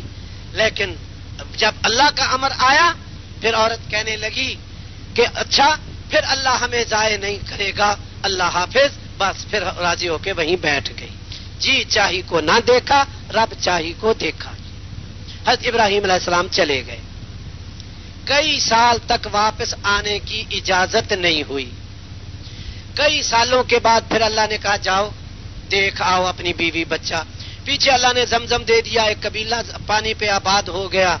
اب مہینے کا سفر کر کے آ رہے، لیکن ایک حکم ساتھ دے دیا کہ اونٹ سے نیچے نہیں اترنا، کھڑے کھڑے اونٹ سے نیچے نہیں اترنا. وہ یہ حکم دے دیا. پہنچ گیا مہینے کا سفر کر کے. اونٹ کھڑا ہے، بیوی سے پوچھتے ہیں تمہارا کیا حال ہے؟ بیوی کہتی ہے نیچے اترو، تشریف لاؤ، بیٹھو، حال پوچھو، حال احوال. اونٹ آئے ہو، اونٹ کھڑا ہے، کہہ رہے ہیں کہ کیا حال ہے تمہارا؟ کہنے لگے کہ اونٹ سے نیچے اترنے کی اجازت نہیں. اپنے دل پہ ہاتھ رکھ کے سوچو، کئی سال ہو گئے بیوی چھوڑے ہوئے اور مہینے کا سفر کر کے آئے، اونٹ کھڑا ہے، کہتے ہیں نیچے اترنے کی اجازت نہیں. بیوی نے کہا اچھا، بہت اچھا، جیسے حکم ہے ویسے ہی کرو، نیچے نہ اترو، اونٹ کو بٹھا دو، آپ کے پاؤں پہ مٹی بہت لگی ہوئی ہے، میں آپ کے پاؤں دھو دیتی ہوں. اونٹ بٹھایا، پاؤں دھلوائے، اونٹ کو چابک مارا، اٹھایا اور واپس روانہ ہو گئے. رب چاہی پوری کر دی یا جی چاہی پوری کر دی؟ بول کے بتاؤ. رب چاہی پوری کر دی. اب ہمیں فیصلہ کرنا ہے کہ ہمیں کیا پورا کرنا ہے. پہلے جی چاہی کا انجام سن چکے، اب رب چاہی کا انجام اخیر میں عرض کروں گا انشاءاللہ. پھر کئی سال گزر گئے، ملنے کی اجازت نہیں ہوئی. بیٹا 13 سال کا ہو گیا. اب اللہ پاک نے ملنے کی اجازت دے دی، مہینے کا سفر کر کے پہنچے، نیچے اترنے کی اجازت بھی دے دی، لیکن ایک حکم اور دے دیا، نیچے تو اتر جاؤ، لیکن وہ حکم پہلے دونوں حکموں سے ہی زیادہ سخت. وہ کیا؟ بیٹے کے گلے پہ چھری پھیر دو. پہلے تو یہ تھا کہ بیٹے کو دیکھ لو، ٹھہرنا نہیں، وہاں سواری کے نیچے نہیں اترنا. اب تو حکم ہی دے دیا کہ ذبح کر دو. اور مانگ کے لیا بیٹا. بعضی تفسیروں سے پتہ چلتا ہے 84 سال کی عمر تھی جب بیٹا ملا، اب 13 سال کا ہو چکا ہے، یعنی حضرت ابراہیم علیہ السلام کی عمر 100 سال ہو چکی، آئندہ بیٹا ملنے کی توقع بھی نہیں. اور یہ مانگ کے لیا. اسماعیل کا معنی مانگا ہوا، اسماعیل کا معنی مانگا ہوا، مانگ کے لیا، حکم دے دیا ذبح کرو. تو اب آپ بتاؤ کہ رب چاہی پوری کر دی یا جی چاہی؟ رب چاہی. بیٹے نے بھی رب چاہی. بیٹے سے پوچھا کہ بیٹا یوں اللہ کا حکم ہے، میں نے خواب دیکھا ہے، تجھے ذبح کرتا ہوں، بتا تیری کیا مرضی ہے؟ بیٹے نے کہا جو حکم ہوا ہے وہ پورا کر دیجئے، مجھے صبر کرنے والا پاؤ گے. تو علماء کہتے ہیں کہ جب اللہ نے حکم دیا ذبح کر دو، تو پھر بیٹے سے کیوں پوچھا کہ ذبح کروں یا نہ کروں، تیری کیا مرضی ہے؟ بیٹے سے کیوں پوچھا؟ حکم تو ہے ذبح کرو. اس کا جواب یہ دیتے ہیں اس لیے نہیں پوچھا کہ بیٹا کہے گا ذبح کر دو تو ذبح کر دوں گا، بیٹا کہے گا ذبح نہ کرو تو نہیں کروں گا، یہ مطلب نہیں تھا. پھر کیوں پوچھا؟ مطلب یہ تھا کہ اگر بیٹا کہے گا ذبح کر دو، میں ذبح ہونے کو تیار ہوں، تو ذبح کرنے کا طریقہ اور ہوگا. اگر بیٹا کہے گا کہ نہیں ہوں میں نے ذبح نہیں ہونا، تو پھر ذبح کرنے کا طریقہ اور ہوگا. مرغی ذبح کرنے کا طریقہ اور ہے، اور گائے ذبح کرنے کا طریقہ بولو اور ہے. گائے کو کیسے ذبح کرتے ہیں؟ باندھ کر. اگر بیٹا کہے گا میں نے ذبح نہیں ہونا، تو ذبح تو کرنا ہی کرنا ہے، لیکن پھر باندھ کے کریں گے. چنانچہ رب چاہی پوری کر دی، جی چاہی چھوڑ دی، ذبح کر دیا. اللہ نے دمبا ذبح کرا دیا، وہ اللہ کی مرضی. اور پھر واپس چلے گئے. پھر کئی سال بیٹا جوان ہو گیا, شادی کے قابل ہو گیا, شادی میں آنے کی اجازت نہیں دی. شادی میں شریک ہونا اجازت نہیں کہ جاؤ شادی کراؤ بیٹے کی. ہاں, شادی بیٹے نے خود ہی کر لی. پھر ملنے کی اجازت ہوئی لیکن ٹھہرنے کی اجازت نہیں دی. اب غور کرتے جانا کیسی قربانیاں مانگی جا رہی ہیں. ٹھہرنے کی اجازت نہیں. پہنچ گئے مہینے کا سفر کر کے. بیٹا گھر میں نہیں, بیٹے کی بیوی گھر میں ہے, بہو یعنی ابراہیم علیہ السلام کی بہو. پوچھا کہ تمہارے خامد کہاں گئے اسماعیل؟ کہنے لگی وہ تو شکار کو گئے. اچھا تمہاری زندگی کیسے گزر رہی؟ کہنے لگی تنگی کی زندگی گزر رہی. کہا کہ اچھا مجھے تو ٹھہرنے کی اجازت نہیں, میں تو واپس جاتا ہوں. جب اسماعیل آئے تو میرا سلام کہنا اور کہنا گھر کی چوکھٹ بدل دو. یہ کہہ کے چلے گئے. اب سوچنے کی بات یہ ہے, ادھر تو اللہ پاک اجازت دے رہا جاؤ مل آؤ, ادھر بیٹے کے دل میں ڈالتا ہے جاؤ شکار کو چلے جاؤ. یہ بھی کر سکتا تھا کہ بیٹے کو وہی بھیج دے کہ اے اسماعیل تیرا باپ آج آ رہا ہے, آج شکار کو نہ جانا. بیماری بھیج سکتا تھا, گھر میں پڑے رہتے. نیند بھیج دیتا, سو جاتے. ویسے ہی کہتے کہ اچھا کل کا کھانا پڑا ہے آج شکار کو نہیں جاتے, تو باپ سے ملاقات ہو جاتی. اللہ پاک یہ سب کچھ کر سکتا تھا.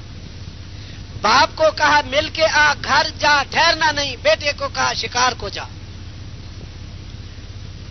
اور باپ نے یہ پوچھا اور واپس روانہ ہو گئے. اسماعیل علیہ السلام واپس آئے. پوچھا, بیوی نے کہا ایک ایسے ایسے حلیے کے آدمی آئے تھے اور یہ مجھ سے پوچھا اسماعیل کہاں؟ میں نے کہا شکار کو گئے. زندگی کیسی؟ میں نے کہا تنگی کی. کہہ گئے مجھے ٹھہرنے کی اجازت نہیں ہے, میں واپس جا رہا ہوں. اور آپ کو سلام کہہ گئے اور کہہ گئے گھر کی چوکھٹ بدل دو. اسماعیل علیہ السلام کہنے لگے وہ تو میرے باپ تھے اور تجھے طلاق دینے کا حکم دے گئے. چنانچہ طلاق دے دی, چلے گئے. پھر بیٹے نے دوسری شادی کر لی. کئی سال کے بعد پھر ملنے کی اجازت, لیکن پھر پہلے والی شرط کے وہاں ٹھہرنا نہیں. پھر یہاں آئے, دوسری بیوی موجود. اسماعیل کہاں؟ کہنے لگی شکار کو گئے. تمہاری زندگی کیسی؟ کہا خوشی کی, گوشت شکار کا کھاتے ہیں, زمزم کا پانی پیتے ہیں, اب بڑی مزے کی زندگی گزرتی ہے. کہا کہ مجھے تو ٹھہرنے کی اجازت نہیں, میں تو واپس جاتا ہوں. جب اسماعیل علیہ السلام آئے ان کو میرا سلام کہنا اور کہنا گھر کی چوکھٹ محفوظ رکھے. یہ کہہ کے چلے گئے. اب جی چاہی پوری کر دی کہ رب چاہی پوری کر دی؟ رب چاہی پوری کر دی. اب اندازہ لگاؤ کب سے پیدا ہوئے اسماعیل اور دودھ پیتے کو چھوڑا تھا, بیچ میں کتنا باپ بیٹا اکٹھے رہے خود سوچ لو. ایک مرتبہ تو آئے پاؤں دھلا چھوڑ کے چلے گئے, دوسری مرتبہ پاؤں دھلا کے چلے گئے, تیسری مرتبہ ذبح کر کے چلے گئے, چوتھی مرتبہ بیوی کو طلاق دلا کے چلے گئے, پانچویں مرتبہ بیوی کو چوکھٹ کو محفوظ رکھنا یہ کہہ کے چلے گئے. اور یہ کتنا ساتھ رہے باپ اور بیٹا. اللہ پاک نے کس طرح امتحان لیا اور کس طرح انہوں نے جی چاہی قربان کر دی, رب چاہی پوری کر دی. تو کیا خیال ہے پھر ہم بھی جی چاہی کو قربان کیا کریں؟ کیوں بھی بول کے بتاؤ. اور رب چاہی پوری کیا کریں. فیصلہ کر لیا بھائی, بول کے بتاؤ نا, کر لیا کہ نہیں کر لیا. اللہ قبول فرمائے. اب سن لو انعام. اب آخر چھٹی مرتبہ پھر آئے, اللہ نے انعام کیا دیا. ان دونوں باپ بیٹا کے ہاتھوں بیت اللہ بنوایا, آواز لگوائی, ساری دنیا کا حج ابراہیم علیہ السلام کے حساب میں. ایک انعام. پانی کی تلاش میں نکلی تھی ہاجرہ, صفا مروہ پہ دوڑی, کوئی عمل نہیں تھا دین کا, پانی کی تلاش میں دوڑی تھی. اللہ نے حج کے مناسک میں سے اس کو کر دیا. حج کامل نہیں ہوتا جب تک صفا مروہ میں نہ دوڑے, چاہے بادشاہ صاحب ہوں, چاہے وزیر صاحب ہوں, کوئی چودھری سیٹھ صاحب ہوں, یہاں تو دوڑنا ہوگا. چاہے کوئی ولی ہو, چاہے نبی ہو, چاہے رسول ہو, چاہے امام الانبیاء ہو, پر یہاں تو دوڑ لگانی ہوگی. اور کیا دیا؟ بیٹا ذبح کیا تھا, قربانی کی سنت جاری کر دی, اور قیامت تک جتنے جانور ذبح ہوں گے سب حضرت ابراہیم علیہ السلام کے حساب میں. صحابہ نے پوچھا ما ھذہ الاضاحی, یہ قربانی کیا چیز ہے؟ حضور نے فرمایا سنت ابیکم ابراہیم, تمہارے باپ ابراہیم کی سنت ہے. پوچھا فما لنا فیہا یا رسول اللہ, اس پہ ہمیں کیا ملے گا فرمایا بکل شعرۃ حسنہ، ہر بال کے بدلے نیکی۔ قالوا فالصوف یا رسول اللہ، اون بہت، جو اون ہے یہ تو بہت گھنے بال ہیں، بہت باریک بال ہیں، فرمایا اون کے بھی ہر بال کے بدلے نیکی۔ کل امت جتنی قربانیاں کر چکی اور جتنی آگے کریں گی سب ابراہیم علیہ السلام کے حساب میں۔ اور کیا دیا؟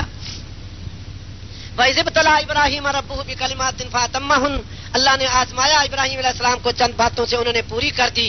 قَالَ إِنِّي جَاعِلُكَ لِلنَّاسِ إِمَامًا، فرمایا ہم نے ان کو ساری دنیا کا امام بنا دیا۔ اور کیا دیا؟ وَاتَّخَذَ اللَّهُ إِبْرَاهِيمَ خَلِيلًا، اللہ کہتے ہیں ہم نے ابراہیم کو اپنا خلیل بنا دیا۔ خلیل اتنا گہرا تعلق ہے، حضور فرماتے ہیں اگر میں کسی کو خلیل بناتا تو ابو بکر کو بناتا، لیکن یہ تعلق ایسا ہے میں اللہ ہی کو خلیل بناتا۔ اور اللہ پاک خود کہہ رہے میں نے ابراہیم کو اپنا خلیل بنا دیا۔ اور کیا دیا؟ وَجَعَلْنَا فِي ذُرِّيَّتِهِ النُّبُوَّةَ، ان کی اولاد میں نبوت کر دی کہ اب آئندہ جو بھی نبی آئے گا ابراہیم علیہ السلام کی اولاد میں آئے گا۔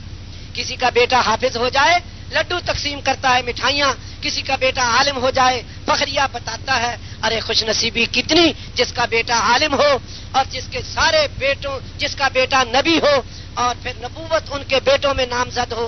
باجی کتابوں سے پتہ چلتا ہے اللہ نے بنی اسرائیل میں 4000 نبی بھیجے اور دوسرے بیٹے کی اولاد اسماعیل علیہ السلام کی اولاد میں سارے نبیوں کا امام بھیجا، امام الانبیاء۔ اور پھر انہوں نے ایک امت مانگی اور یہ امت بھی ساری ابراہیم علیہ السلام کے حساب میں قربانی دینے والی امت۔ اللہ پاک قربانی تو لیتا ہے لیکن جو جی چاہی قربان کر دے، جب پھر انعام دینے کا وقت آتا ہے اللہ پاک دہانے کھول دیتے ہیں۔ فرعون کی بیوی ملکہ شاہانہ شاہی محل میں رہتی ہے، شاہی کھانے کھاتی ہے، شاہی لباس پہنتی ہے۔ جب موسیٰ علیہ السلام کا دین سمجھ میں آ گیا کہ دین حق ہے، جی چاہی قربان کر دی اور جانتی ہے کہ فرعون کیسے عذاب دے گا۔ فرعون ذل اوتاد دیوار کے ساتھ کھڑا کر کے کیلیں گاڑ دیتا تھا، زمین پہ لٹا کے کیلیں گاڑ دیتا تھا، پہلو نہیں بدل سکتے، نہ کھانے کو ملے گا نہ پینے کو، یہیں پیشاب یہیں پاخانہ، یا ہمیں رب مانو یا یہیں تڑپ تڑپ کے مر جاؤ، یوں عذاب دیتا تھا۔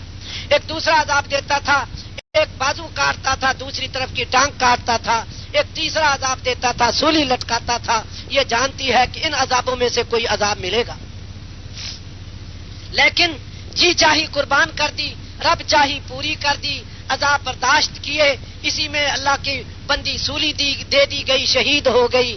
اب جی چاہی قربان کرنا، رب چاہی پورا کرنا، نتیجہ بھی سن لو اور فیصلہ بھی کرو اپنے لیے، میں بھی اور آپ بھی۔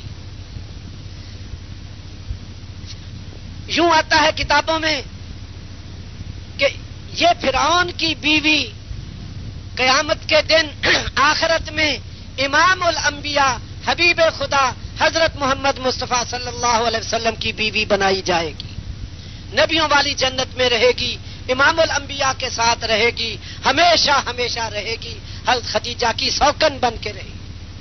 کہاں فرعون اور کہاں امام الانبیاء، کہاں سے اللہ نے اٹھائی اور کتنی اونچی پہنچائی۔ جی چاہی قربان کر دی فرعون کی باندھی معاشطہ نے، یہ آسیہ کو کنگھی دیا کرتی تھی، کنگا کیا کرتی تھی، مسلمان ہو گئی، اسی طرح جان دے دی تکلیفوں میں۔ امام الانبیاء معراج والی رات مکہ مکرمہ سے گئے ملک شام، جب ملک مصر کے برابر سے گزرے تو کہا اے جبریل مصر کی طرف سے جنت کی خوشبو آ رہی۔ جبریل کہنے لگے یہ فرعون کی باندی کی قبر سے آ رہی۔ بس کیا لمبی بات کریں، جو جی چاہی قربان کرے گا رب چاہی پوری کرے گا، حضور صلی اللہ علیہ وسلم کا نائب بن کر ساری دنیا میں رب چاہی کو چالو کرے گا، وہ کتنا انجام پائے گا۔ جو خود جی چاہی قربان کر کے رب چاہی پوری کرے وہ اتنا اجر پائے، اور جو ساری دنیا میں رب چاہی کو رواج دینے کے لیے مارا مارا پھرے، نبی کا نائب بن کر، کتاب کا وارث بن کر اور اپنے کو مبعوث سمجھ کر، وہ کتنا اجر پائے گا، یہ خود فیصلے کر، وہ خود فیصلے کر۔ رسول پاک صلی اللہ علیہ وسلم نبوت کے اعلان سے پہلے غاروں میں جا کے اللہ کا قرب ڈھونڈتے تھے۔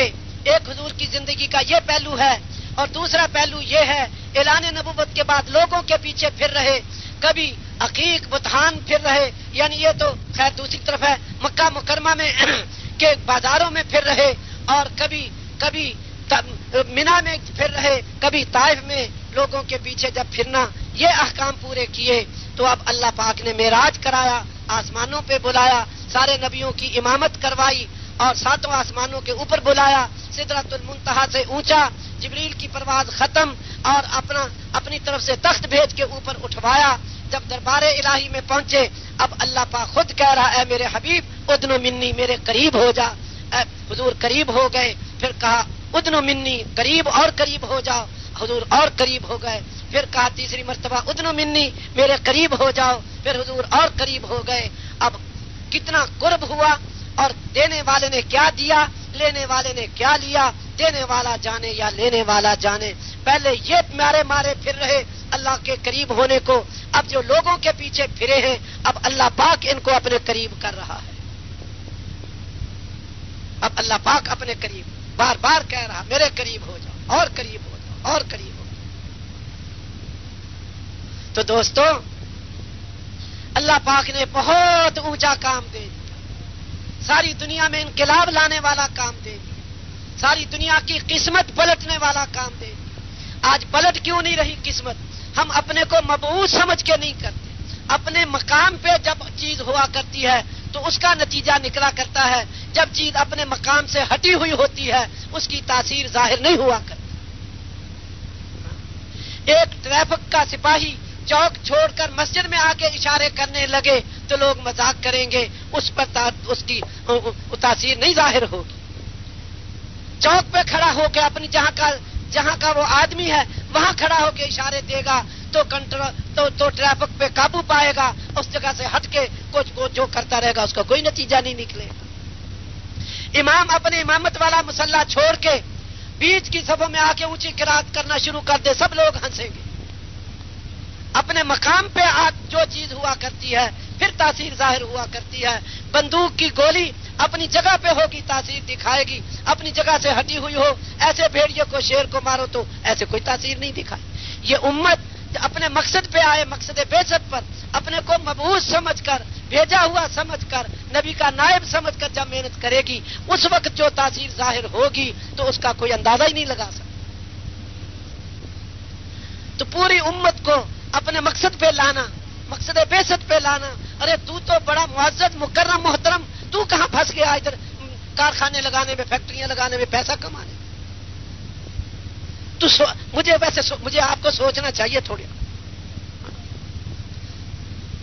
اگر نسبت نبوت کی نسبت نیابت یہ نسبت حاصل ہو گئی، یقین جانو امت یہ وہ فکر اور تڑپ پیدا ہوگی انسانیت کی جس پہ اللہ پاک امت کے لیے فیصلے کرے۔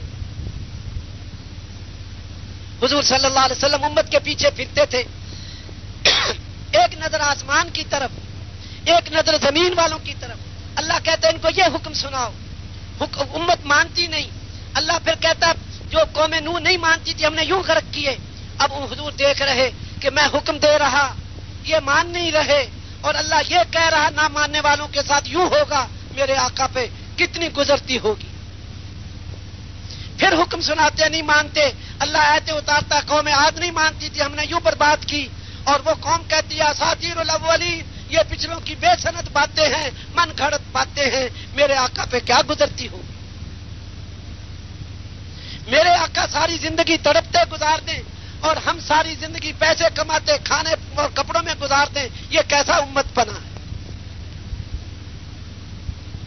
ادھر سے آیتیں آ رہی قوم سمود کو ہم نے یوں برباد کیا، فرعون کو یوں برباد کیا، قارون کو یوں برباد کیا، امت مانتی نہیں۔ ایک نظر میرے نبی کی اللہ کی طرف کہ اللہ یہ حکم دے رہا، ایک اپنے ساتھ جو مان نہیں رہے ان کی طرف، اور ایک پچھلی قوموں کی طرف کہ ان کے ساتھ کہیں یہ نہ ہو جائے۔ ہم تو آج اطمینان کی زندگی گزار رہے ہیں۔ رسول پاک صلی اللہ علیہ وسلم ساری زندگی غمگین رہے، متواصل الاحزان، دائم الفکرہ، ہمیشہ فکر میں رہے۔ لیست لہ راحہ، آپ کو راحت ہی نہیں تھی، رنگ آپ کا بدل گیا سفر کرتے کرتے، کپڑے میلے ہو گئے سفر کرتے کرتے۔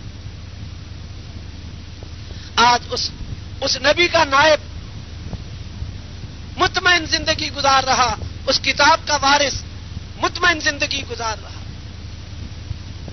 کہتے ہیں تبلیغ میں آ کے بڑا سکون ملا, ہمیں اپنی محنت کا پتہ چل جاتا ہے. ہاں کہتا بڑا بڑا سکون ملا, بڑا مزہ آیا چلے میں, خوب کھاند اتنا تو کہتے ہیں تبلیغ میں بڑا کھایا. ہاں بڑی نیند آتی ہے. اگر تبلیغ کا کوئی اثر ہو جاتا تو اس کی نیند اڑ جاتی, اس کا کھانا چھوٹ جاتا. یہ کہتا اچھا ہے تبلیغ میں چلا کیا دیا, میری تو نیند اکھڑ گئی, میرا تو سکون اجڑ گیا. انسان میں تو پہلے چین سے سوتا تھا, اب چین میرا ختم ہو گیا. پھر تو ہم سمجھتے اس نے چلا لگایا یا ہم نے کوئی چلا لگوایا. دوستو رسول پاک صلی اللہ علیہ وسلم کی زندگی پہ نظر ہو, میرے آقا کی زندگی کیسے گزری. یوں اطمینان سے سو کے گزری, اطمینان سے کھا کے گزری. مجھے اور آپ کو میرے دوستو اپنا مقصد بدلنا ہے. یہ بتاؤ کس کس نے اپنا مقصد بدل لیا؟ نہ 4 مہینے, نہ چلا, نہ 3 چلے, نہ یہ تو پرانوں کا مجمع ہے. اب تو زندگیوں کے فیصلے ہونے چاہیے. میں ہوں ہی رسول پاک صلی اللہ علیہ وسلم کے کام والا, میں ہوں ہی رسول پاک صلی اللہ علیہ وسلم کا امتی, کھانا کھا رہا ہوں, میں حضور کا امتی ہوں. ساری دنیا میں کیسے دین پھیلے گا؟